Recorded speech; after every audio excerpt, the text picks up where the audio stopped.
Hello everyone, welcome back to yet another video. কৈছিলো নহয় আগৰ ভিডিঅ'টোত মাহীৰ ছোৱালীজনী তুলনি হ'ল বুলি। এয়াতে 7 দিনৰ দিনাখনৰ ভিডিঅ'। তাইক এবাৰ বায়েকে নোৱালে, তাৰ পিছত আকৌ সেকেন্ড টাইম সকলোৱে মিলি নোৱাইছো, কিন্তু তাই হালধি কোনো গাত খানিবলৈ নিদিয়ে। ইমান দিগদাৰ কৰিছে, জোৰ জবৰদস্তি তাইক নোৱাবলগীয়া হৈছে। নোৱাই কৰি হোৱাৰ পিছত তাই কাপোৰযোৰ সাধাৰণভাৱে পিন্ধাই দিলো। ককাইকে যেতিয়া তাইক দাঙি আনিছে সমাজলৈ, তাই এটাই চিন্তা, দাদাই মোক ঠেকেচা মাৰি পেলাই দিব নেকি। মানে আমি কৈ আছিলো জোৰছে থব লাগিব তাইক। যিহেতু তাইৰ ব্ৰত আছিলে, হেতু কাৰণে 7 দিনীয়া নিয়মখিনি সামাজিকভাৱে কৰা হ'ল আৰু ৰিসেপশনটো পিছতকে দিয়া হ'ব।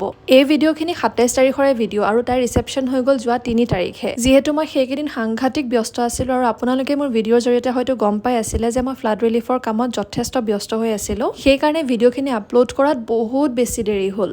দেৰি হ'লেও মই প্ৰত্যেকটো মুহূৰ্ত কেপচাৰ কৰি ৰাখিব বিচাৰো, ভৱিষ্যতলৈ যাতে আমিও চাব পাৰো আৰু তাইও ডাঙৰ হ'লে যাতে চাব পাৰে। আমাৰ ফালে কানাই আনিবলৈ যোৱাৰ পিছত আকৌ কইনাৰ মাক জেঠাইক মানে সকলোকে আটা পিঠাগুৰি এইবোৰ খানা নিয়ম আছে। তাৰ মাজতে আমি দুয়োটাই ভয়ে ভয়ে তাইক কিবা এটা গিফ্ট দিলো, কিন্তু এইফালে মোক ধৰিলে নহয়। ছাৰে তাইক গিফ্টটো দি পেলাই পলালে, কিন্তু মই পলাব নোৱাৰিলো, মোক টানি আজৰি ধৰি ল'লে।